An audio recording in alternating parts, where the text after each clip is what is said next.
충성! 안녕하십니까, 라스카도르입니다. 자, 오늘은 한국에서 이게 과연 팔릴까? 라고 생각 드는 바로 외건 차량에 대해서 리뷰를 한번 해보도록 하겠습니다. 자, 오늘 소개할 차량은 볼보 V60 크로스 컨트리입니다.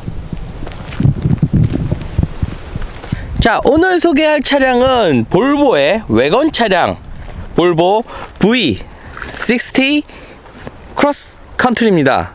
V60 이라고 할게요. 그냥 쉽게, 영어를 제가 잘 못해서요. 자, 볼보의 중형 외건이라고 보시면 되는 차량인데요. 일단 한국 시장에서 외건 모델은 굉장히 쥐약 같은 모델입니다. 예를 들면 한국 시장에서 판매되었던 i40, 유럽에서는 꽤 인기가 좋고 잘 팔렸지만 한국 시장에서는 유독 판매가 잘 안 되고 있어요. 그래서 한국 시장은 해치백의 무덤이라고는 하지만 그 외건은 거의 뭐 무덤 이상의 지옥을 더 파고 들어가야 돼. 무덤을 더 파고 들어가는 그 정도로 안 팔리는 시장이 바로 한국의 외건 시장입니다. 자, 한국 외건 차량들을 본다면 유럽에서는 꽤 많이 판매되는 외건 차량들이 한국에 들어와 있지 않고 있습니다. 예를 들면 볼보 V60 차량은 D 세그먼트 차량으로 BMW 3 시리즈 투어러 차량과 그 경쟁을 하는 모델인데요. 3 시리즈 투어링 차량은 320D가 너무 인기가 좋아서 그런지 그래도 좀 팔렸어요. 하지만 이 경쟁 모델인 아우디 A4 아반트나 벤츠 C클래스 에스테이트 모델 같은 경우는 아예 한국에서 제대로 판매하지도 않은 제품이기도 그 차량이기도 합니다. 그만큼 외건 차량은 한국에서 굉장히 인기가 없지만 유독 이상하게 V60 크로스컨트리 그리고 V90 크로스컨트리 차량 같은 경우는 꽤 판매가 되고 있고, 그리고 이 차량을 지금 구입한다고 하면 한 6개월 정도 기다려야 된다 그래요. 그만큼 차량이 없는데 어떤 매력이 있는지 같이 오늘 한번 살펴보도록 하겠습니다. 자, 일단 볼보 하시면 뭐가 제일 먼저 떠오르세요? 볼보 하면 바로 안전에 대해서 가장 먼저 떠오를 수 있었는데요. 과거 지금 세대 말고 이전 세대의 볼보를 보면 시티 세이프티라는 이런 유리 뒤에 이런 문구가 있었는데 볼보에서 굉장히 자랑하는 기술이었습니다. 예를 들면 충돌 상황이 그러니까 충돌할 것 같다 라고 하면 자기가 알아서 브레이크를 밟는 시스템으로 볼보에서 처음 적용을 했었는데, 사실 이제는 볼보뿐만 아니라 여러 브랜드가 이런 기술을 사용하고 있기 때문에 볼보에서는 이제 그거를 이제 강조하지는 않은 것 같아요. 자, 먼저 전면 길이 한번 살펴보겠습니다. V60, 그러니까 V60이라고 할게요. 정확히는 V60 크로스 컨트리 차량이지만 V60이라고 하겠습니다. V60 차량 같은 경우는 전폭 길이 1850mm의 전폭 길이를 가지고 있습니다. 사실 이게 1850이라 그러면 이게 어느 정도 크기가 되는지 사실 살짝 애매하실 텐데요. 일단 외건 차량이 아닌 세단 차량인 볼보 S60, 지금 굉장히 핫한 차량이죠. 볼보 S60 차량 같은 경우는 1850mm의 전폭 길이를 가지고 있고요. 그리고 경쟁 모델이라고 하기는 조금 애매하지만 푸조 508 SW 외건 같은 경우가 1860mm로 약 한 1cm 정도 작아요. 그래서 큰 차이는 없다고 보시면 되고요. 그러니까 외건 차량에 꽂히신 분이라면 V60과 V90의 이 차이를 비교하면서 이제 보실 텐데, 오늘은 푸조 508 SW 그리고 볼보 V60 V60 그리고 V90을 비교해 보려고 해요. 자, 볼보 V90 전폭 길이는 1880입니다. 약 한 전폭기 3cm 정도 차이 나는데, 사실 이 3cm가 굉장히 별거 아닌 것처럼 보이지만 실내에서 느껴지는 공감감은 꽤 많은 차이를 보여주고 있습니다. 자, 볼보 V60 같은 경우는 전체적으로 총 8가지 색상을 가지고 있는데요. 어떤 색상을 선택하느냐에 따라서 이 외관에 대한 느낌이 굉장히 많이 달라지기 때문에, 사실 컬러는 해외에서 좀 많이 좀 살펴보시고, 그리고 좀 자기한테 맞는 컬러를 구매하시는 게 가장 베스트가 아닐까 싶습니다. 먼저 헤드라이트 같은 경우는 이제 토르의 망치라고 하는 이 T자 형태의 아이덴티티 헤드램프를 적용하고 있고요. V60과 V90의 가장 큰 차이는 사실 따로따로 놓고 보면 이게 V60인지 V90인지 좀 헷갈려요. 하지만 밑에 램프 하나가 더 들어가면 V90, 그리고 없으면 안개등 하나만 있다 라고 하시면 V60이라고 보시면 되고요. 전체적으로 사실 V60이 조금 더 이런 면적인 부분을 강렬하게 빼놓기 때문에 좀 스포티한 면은 V60이 좀 더 스포티하고요. 그리고 럭셔리한 부분은 개인적으로는 V90이 좀 더 럭셔리한 느낌을 주고 있습니다. 이제 차량 측면 한번 살펴볼게요. 자, 가장 중요한 게 이제 전장길이겠죠. 왜냐면 외관을 딱 봤으면 차가 정말 길어 보여요. 그리고 실제로 주행했을 때도 차가 굉장히 길게 느껴져서 좁은 도로를 나갈 때 꽤 어려움을 겪게 돼요. 근데 실제적으로는 그렇게 어려운 게 아닌데 운전자가 그렇게 많이 좀 느끼게 됩니다.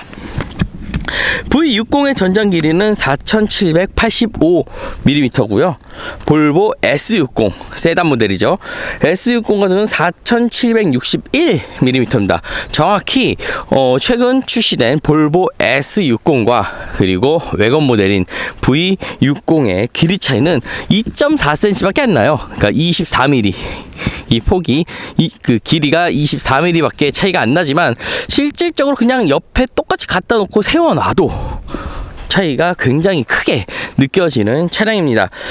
자, 그리고 경쟁 모델인 푸조 508 SW 같은 경우는 4780mm로 5mm 정도 508이 더 작아요.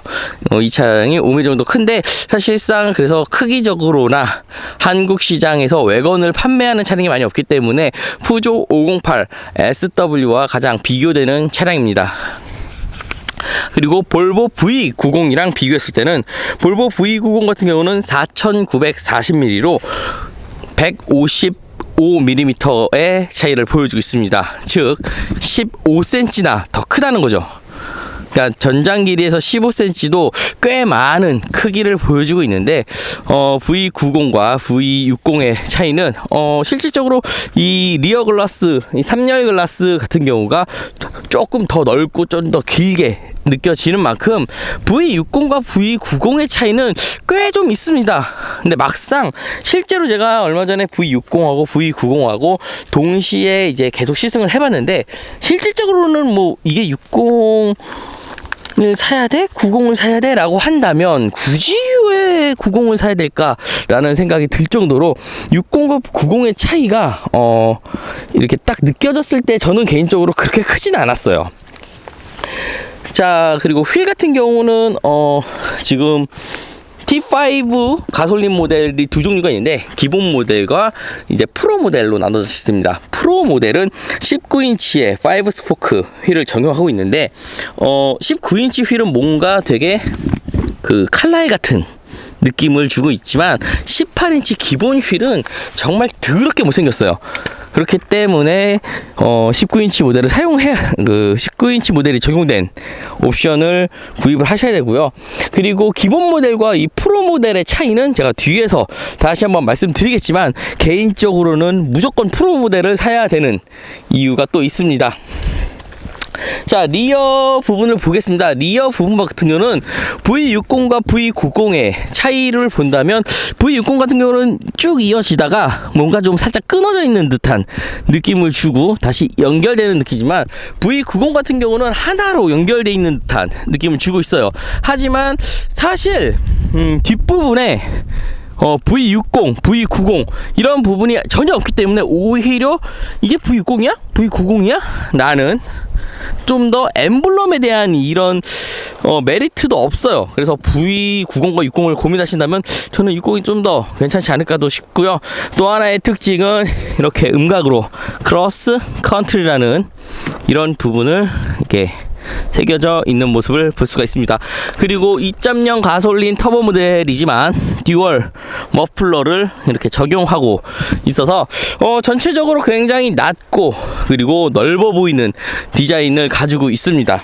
V60 크로스컨트리의 공차 중량은 1840km입니다. 제가 시승기 이런 리뷰를 할 때 공차 중량에 대해서는 잘 얘기를 안 하는데 그 이유 중 하나가 2.0 가솔린 터보 엔진을 적용한 외건 모델인 V60 그리고 세단 모델인 S60 이렇게 비교한다면 V60 같은 경우는 제가 앞서 말씀드렸지만 1840kg의 무게를 가지고 있지만 세단 차량인 S60은 1659kg 밖에 안 됩니다.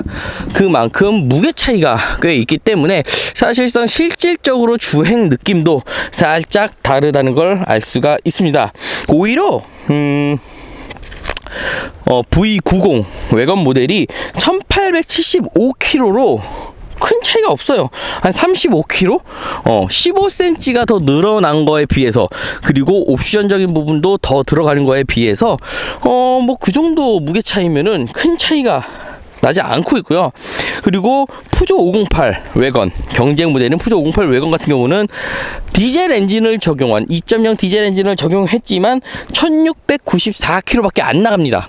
그 얘기는 얘는 뭔가 무거운 거예요. 지금 굉장히 무거운 차량인 건 맞고 디젤 엔진이 더 무겁거든요. 원래 가솔린 엔진과 비교하면 보통 디젤 엔진이 무거운데도 불구하고 1800kg라는 점은 어떻게 보면 연비적인 측면에서는 좀 아쉬운 부분도 있어요. 실질적으로 이제 주행에서 다시 얘기하겠지만 연비적인 부분에서는 좀 아쉬운 부분이 있지만 반대로 또 장점은 또 고속에서 굉장히 안정적인 주행을 또 보여준다는 게 또 하나의 장점일 수도 있습니다. 자, 트렁크 용량을 살펴볼게요. 트렁크가 좀 지저분하긴 한데 트렁크 용량 같은 경우는 전체적으로 전 세대보다 약 한 99리터 증가한 529리터 정도가 됩니다. 물론 이제 트렁크 용량에서 이제 2열을 접어서도 사용할 수 있는데 2열을 접을 때 좀 특이해요. 2열을 접을 때는 뭔가 이렇게 누르면 이거부터 하면 헤드가 먼저 접혀요. 그리고 두 번째 거를 누르면 같이 접히면서 한 번에 이렇게 접어서 이렇게 좀 더 넓은 공간을 사용할 수 있는데 사실 이게 이 2열 이 부분 있잖아요. 이거 뭐라고 해야 돼? 등받이 부분이 굉장히 좀 무거운 게 특징입니다. 자, 그러면 본격적으로 한번 실내 한번 살펴볼게요. 자, 볼보에서는 볼보 V60 크로스컨트리 차량의 실내를 스칸나비아 그런 풍의 실내를 가지고 있다고 말을 하고 있습니다.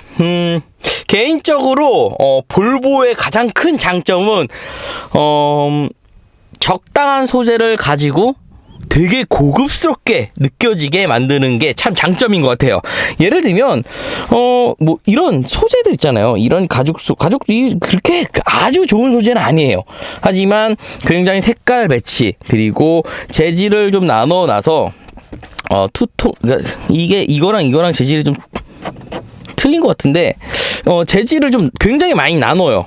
뭐 하나, 둘, 셋, 뭐 그리고 이 가죽하고 또 방금 전에 이 가죽 또 달라요. 그리고 이렇게 우드 같은, 실질적으로 이게 우드는 아니지만 우드 같은 질감까지 주고 있고, 또 거기다 또 크롬 라인까지 더 넣어요. 그래서 차량이 굉장히 고급스럽게 보이는데 사실 하나하나 뜯어보면 그렇게 아주 고급스러운 소재는 아닙니다.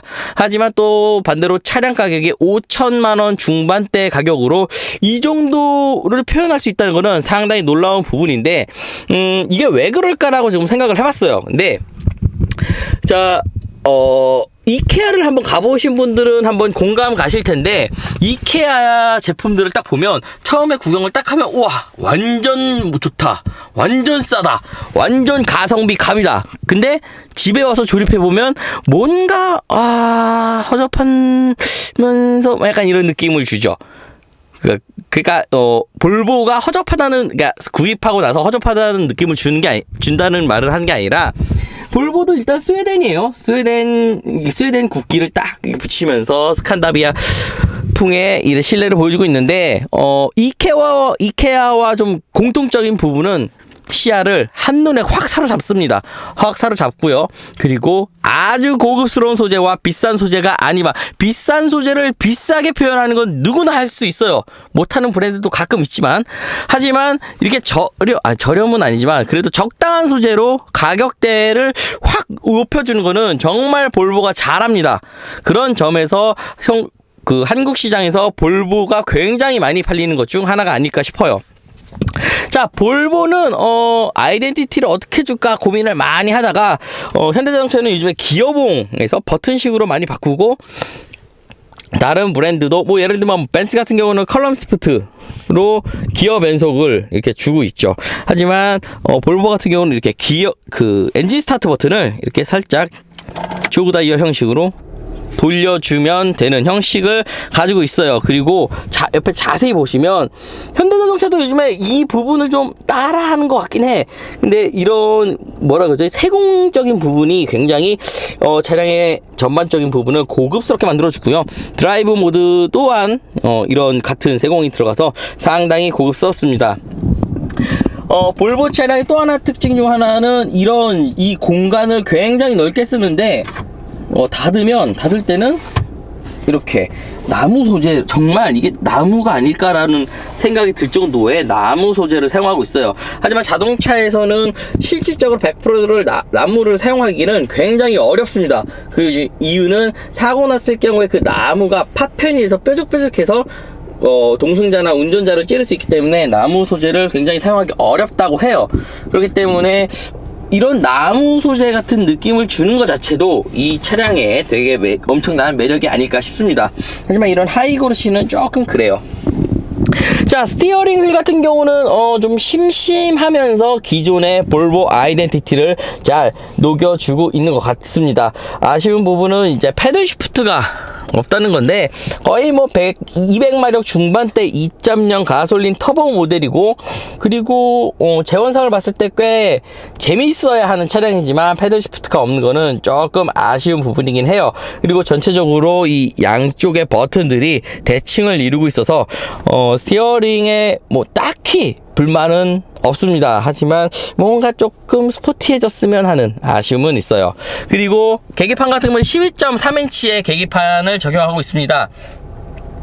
사실 뭐 요즘에 뭐 대부분의 자동차 회사들이 12.3인치 계기판을 사용하고 있기 때문에 크게 뭐 불편하거나 뭐 완전 좋다 이런 느낌은 없습니다. 그러니까 오히려 단점으로 꼽는다면 그 차량 트립이나 뭐 이런 부분들을 좀 살펴보기가 조금 어려워요.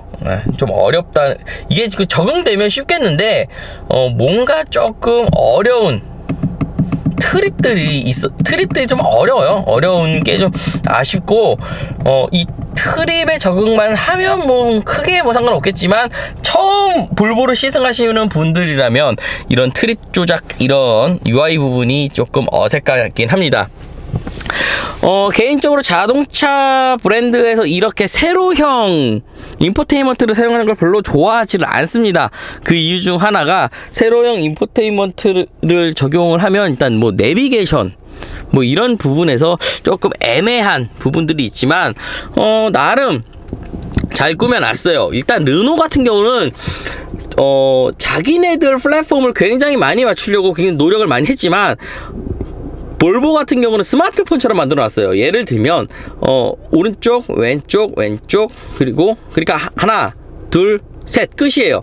그러니까 3면이 딱 있는 거죠. 이런 거는 꼭 안드로이드 스마트폰 같은 느낌을 주고요. 그리고 위에서 땡기면 뭐 설정이나 프로필에 대한 뭐 이런 기타적인 사항들이 있어요. 그리고 밑에서 올리면 실내 공조기 시스템이 있는데 사실 이 부분은 처음에는 좀 불편하실 수 있습니다. 르노도 그렇고 뭐 이런 터치로 아직까지 공조기를 한다는 것 자체가 좀 어려움은 있지만 그래도 적용되면 괜찮아요. 나쁘지는 않습니다. 오히려 르노보다는 확실히 편하고요. 뭐 예를 들면 뭐 이렇게 온도 조절해서 이렇게 돌아갈 때도 뭐 스마트폰처럼 이용하시면 되고요. 예를 들면 뭐 카메라 같은 경우는 이 사방향으로 이렇게 카메라가 되는데 뭐 돌아갈 때 좀 애매해요. 돌아갈 때 애매하면 스마트폰처럼 이렇게 홈 버튼을 눌러주면 중앙으로 딱 돌아가는 거는 상당히 편리하게 되어 있습니다. 자, 그리고 르노 같은 경우가 굉장히 욕먹는 부분 중 하나가 애플 카플레이를 사용하면 애플 카플레이의 비율이 굉장히 안 맞아서 욕을 좀 많이 먹었어요. 근데 최근 르노 같은 경우는 이 세로형을 충분히 사용하기 위해서 이 비율을 강제적으로 쫙 늘려서 좀 어색한 애플 카플레이를 보여줍니다. 하지만 볼보 같은 경우는 크기는 작지만 그 윗공간에 그러니까 비율은 그대로 두되 나머지 부분에서 그 볼보 플랫폼을 최대한 꽉꽉 채워놓은 그런 느낌을 주고 있어요. 안 도와줘도 돼. 자, 그리고 또 하나의 특징은 이제 시트에 보시면 시트에 이 버튼이 있거든요. 이 버튼을 한번 눌러볼게요. 자, 시트에 방금 보신 버튼을 하면 마사지 기능, 그리고 측면 보호대, 허리 받침대, 쿠션 확장, 이런 부분을 모두 사용할 수 있게 원 다이얼 방식으로 모두 사용할 수 있습니다. 저는 정말 이 볼보 차량을 그렇게 좋아하진 않지만 볼보에서 정말 훌륭한 점은 이런 마사지 기능과 그리고 전체적으로 통풍 시트를 동시에 가지고 있다는 점입니다. 제가 개인적으로 푸조 차량은 또 좋아해요. 요즘에 최근 푸조 차량은 좋아하는데 푸조 차량은 통풍 시트가 없어요. 마사지 시트는 있지만 그런 점에서는 볼보 차량의 시트적인 부분은 정말 볼보 차량의 시트는 뭔가 이 헤드부터 굉장히 고급스러운 비싼 차라는 느낌을 확 주거든요. 그리고 이렇게 전체적으로 패턴적인 부분은 상당히 고급스럽습니다. 뭐 아주 편하다는 아니지만 일단 시야에 봤을 때 전체적으로 블랙과 투톤을 잘 이루고 있고 그리고 이런 패턴적인 부분이 상당히 고급스러운 느낌을 주고 있습니다. 그리고 볼보 차량에서 저는 항상 말씀드리지만 볼보 차량 하면 무조건 바우어 윌킨슨이 적용된 옵션을 구입하라고 말씀드리고 싶습니다. 사실 볼보 차량 같은 경우는 매력은 분명히 있어요. 하지만 주행적인 부분이나 뭐라 그러지, 좀 애매한 부분이 있지만 이런 사운드, 이 차량 가격 5천만원 중반대에서 느낄 수 있는 벤츠 S클래스급의 사운드를 느낄 수 있다고 말씀드리고 싶은데요. 바우어 윌킨슨이 들어간 옵션을 선택하면 전체적으로 상당히 만족스러운 실내 사운드를 느끼실 수가 있습니다. 그래서 막히는 길이나 음악을 좀 사랑하시는 분이라면 바우어 윌킨슨이 적용됐는지 안 됐는지를 꼭 확인하시는 게 좋다고 생각해요. V60 크로스컨트리 같은 경우는 2.0 가솔린 터보 엔진만 적용하고 있습니다. 그래서 최고 출력 254마력, 최대 토크 35.7토크를 가지고 있고 복합 연비는 10.1km 정도 나오는데요. 실제로 진짜 10km 나와요. 네. 어떻게 타도 10km가 나옵니다. 고속도로에서 그냥 정속주행하고 그냥 천천히 가야지 그래도 10km 나와. 얘는 되게 특이하게 연비가 잘 안 나와요, 생각보다. 네, 그게 좀 단점입니다. 그런 거 제외하고는 출력적인 부분에서는 뭐 나쁘지 않은 출력이긴 하지만 최고 출력 254마력 정도면 웬만한 2.0 가솔린 터보 직분사 터보로 꽤 잘 나온다는 엔진들이랑 비슷한 마력대를 가지고 있지만 차량이 무거워서 그런지 그런 매력은 없어요. 하지만 부드럽게 쫙 당기는 그런 매력은 있어요, 사실. 그렇기 때문에 벨로스터 N이 250마력대 정도 되죠. 비슷한 마력대인데 그런 거랑 비교하면 이제 퍼포먼스적으로 엄청난 출력을 보여주려고 하는 차량은 아니고 전체적으로 좀 부들부들하면서 고속도로에서 스트레스 없이 쫙 당겨주는 그런 매력을 가지고 있는 차량이에요. 그래서 잘 나간다고는 딱히 말씀드리긴 좀 어렵습니다. 자, 볼보 세단 S60 같은 경우도 동일한 엔진인 2.0 가솔린 터보를 가지고 있습니다. 하지만 차량 무게를 앞서 말씀드린 것처럼 차량 무게가 훨씬 가볍기 때문에 제가 아직 S60을 제대로 시승을 하지 못했어요. 그렇기 때문에 두 차량에 대해서 어떻게 비교하기는 좀 어렵지만 다음 볼보 S60 시승 때 V60이랑 얼마나 차이가 있는지 다시 한번 말씀드리도록 하겠습니다. 제가 기본 모델인 T5와 오늘 같이 시승한 T5 프로 모델을 자꾸 비교하면서 프로 모델을 사야 된다라고 자꾸 말씀드린 이유는 몇 가지가 있어요. 그런 어떤 부분이 다른지에 대해서 한번 살펴보도록 하겠습니다. 먼저 헤드램프가 다른데요. 액티브 하이빔 제너레이션이 들어가 있습니다. 그리고 헤드램프 클리닝, 사실 이 기능은 잘 안 써요.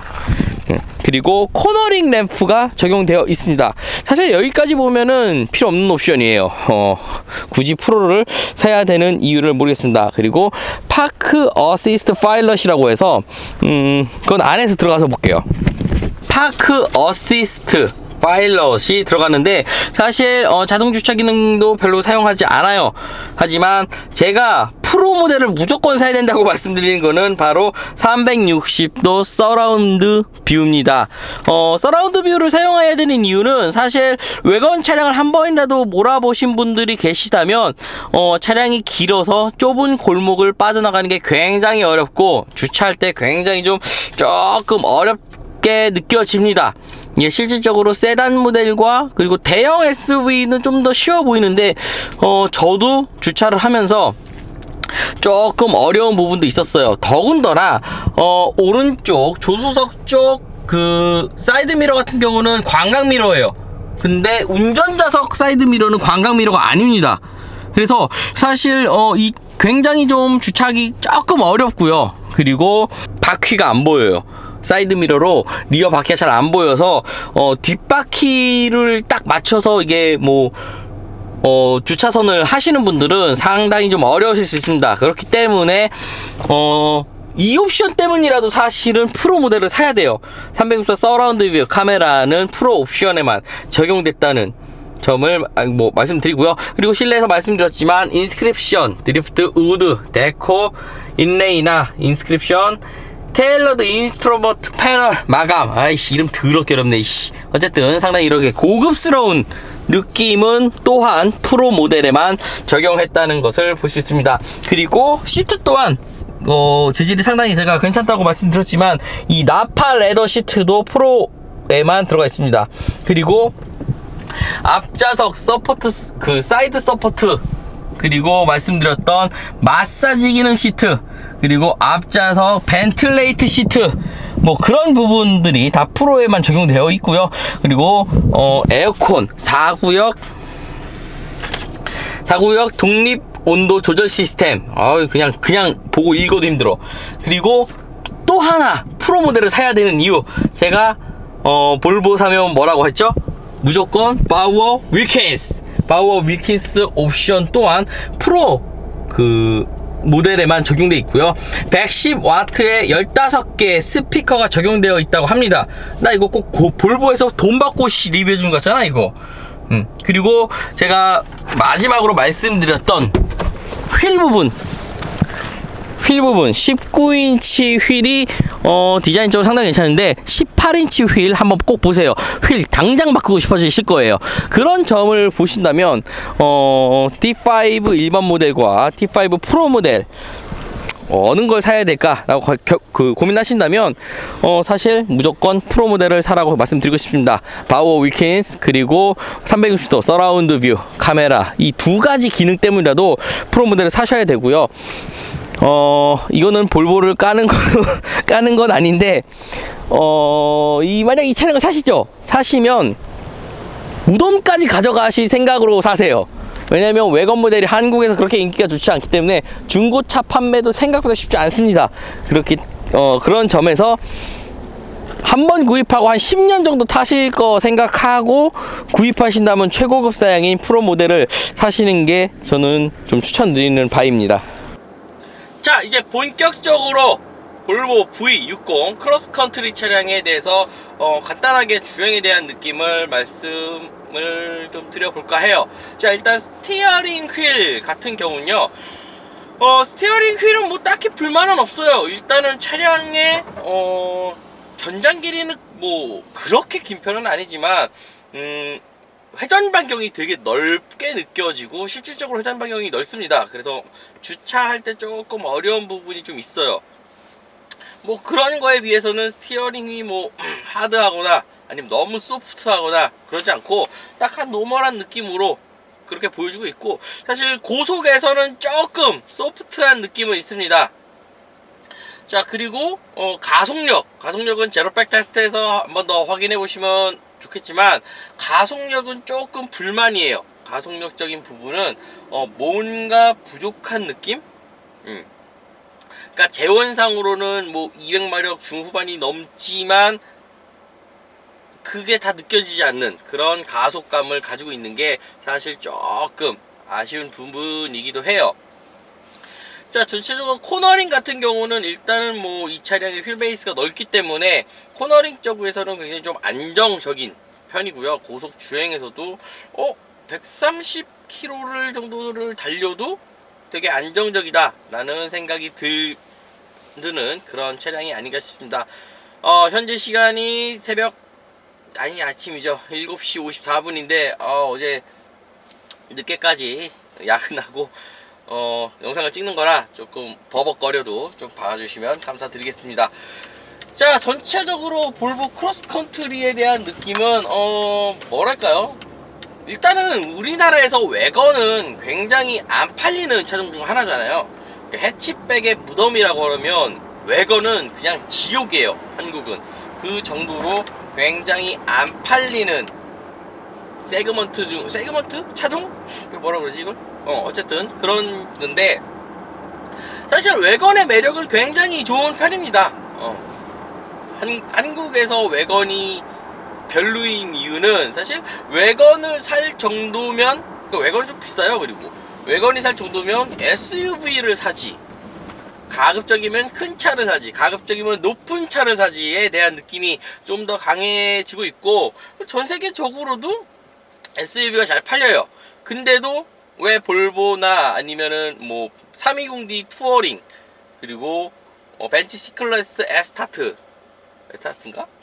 뭐 그런 차들이 계속 나오는 이유가, 유럽에서는 SUV 차량을 그렇게 선호하지는 않습니다. 그 이유가 SUV 차량을 굳이, 그리고 유럽 몇몇 도시들을, 특히 프랑스 같은 경우는 큰 차가 이게 주행하기 어려운 도로가 많기 때문에 작은 차를 좀 더 선호하는 경향이 있고요.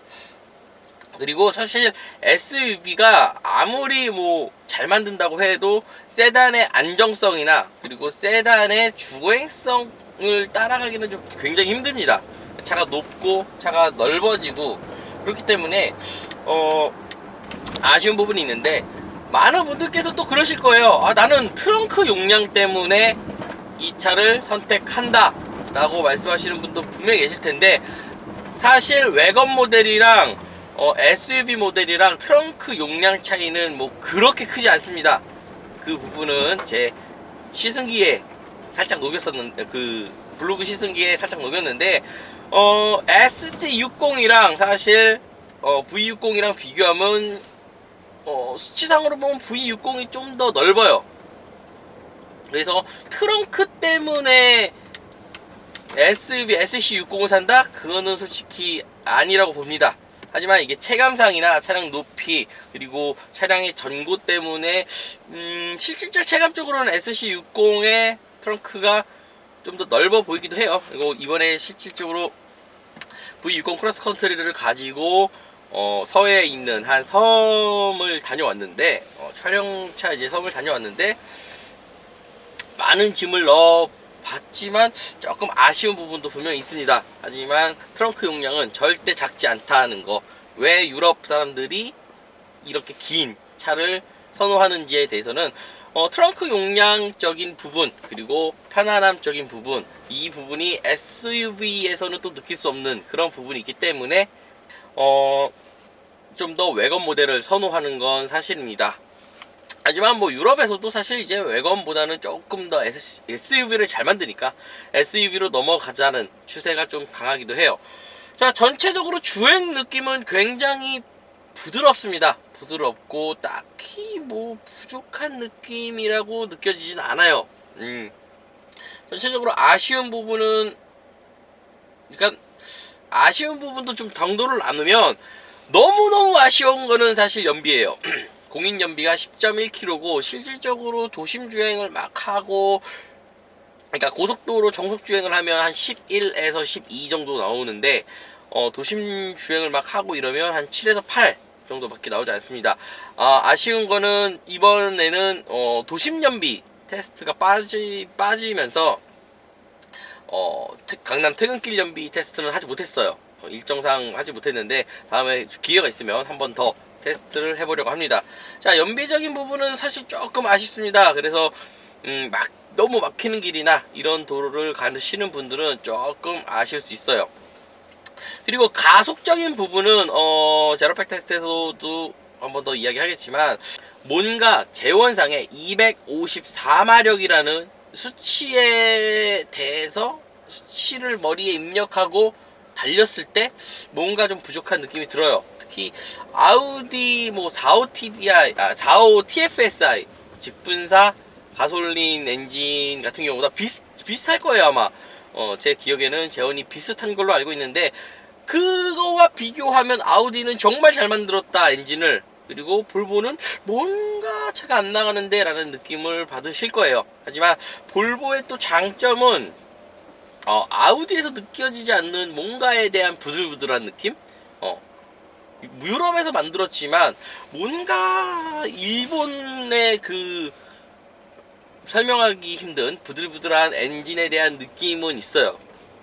그래서 좀 더 조용하고 좀 더 엔진 진동이나 소음 뭐 이런 부분이 좀 적은 게 볼보 가솔린 터보 엔진의 특징이 아닌가 또 싶고요.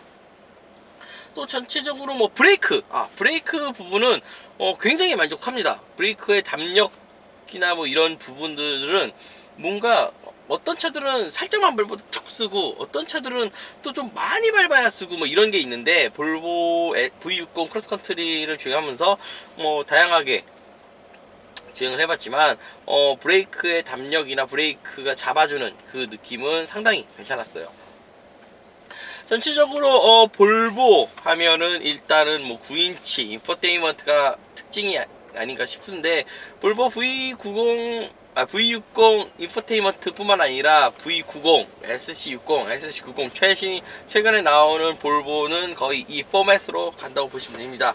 사실 예전에 BMW를 보면 BMW 뭐 3시리즈, 5시리즈, 7시리즈 좀 고급스럽지만, 그래서 딱 보면 이건 BM이다 라는 느낌을 확 주는 것처럼 볼보도 실내 인테리어 플랫폼을 확실히 잡아놓고 있습니다.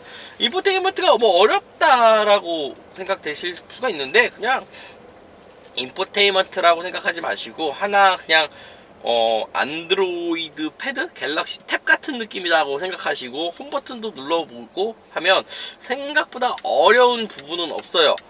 전체적으로 딱히 어렵거나 불편한 부분은 없고요. 무엇보다 볼보에서 만족스러운 부분 중 하나는 바로 카메라입니다. 주차를 위한 이런 그 360도 어라운드 뷰는 기본 모델에는 장착되지 않고요.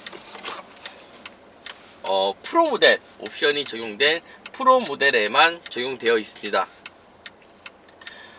그리고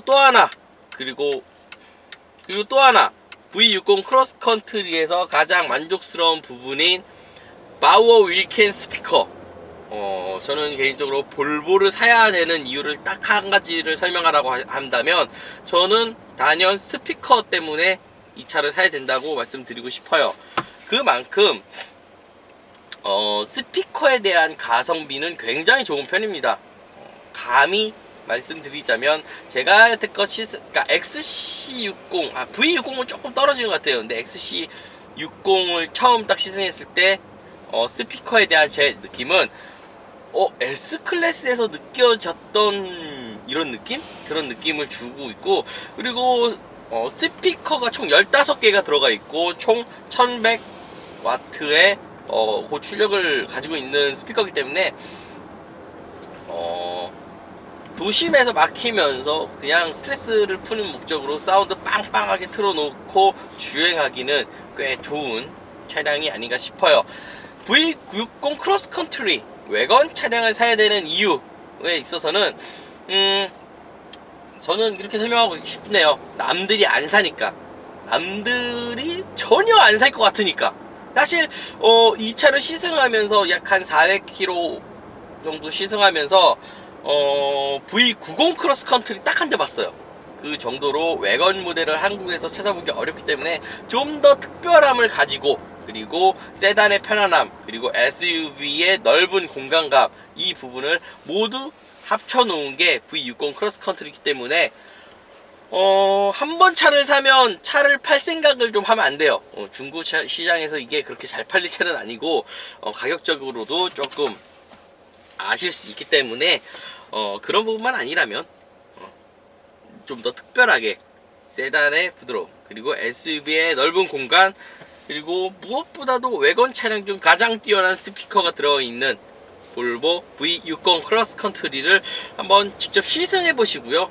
볼보 차량은 무조건 시승하실 때 평소에 자주 듣는 음악 연동해서 꼭 사운드 들어보셔야 돼요. 그러면 바우 윌킨슨이 들어간 거와 안 들어간 거의 차이를 확 느끼실 수 있기 때문에 좀 더 차량 구매하시는데 도움되지 않으실까 생각됩니다. 유튜브에 어떤 분께서 댓글로 제가 장사 딜러 아니냐고 하는데, 차 잘 팔 것 같이 생겼지만 장사 딜러 아니고요. 그냥 일반 블로거 유튜버라는 점 말씀드립니다. 자, 오늘은 여기까지 하도록 하겠습니다. 충성 라스카 들었습니다.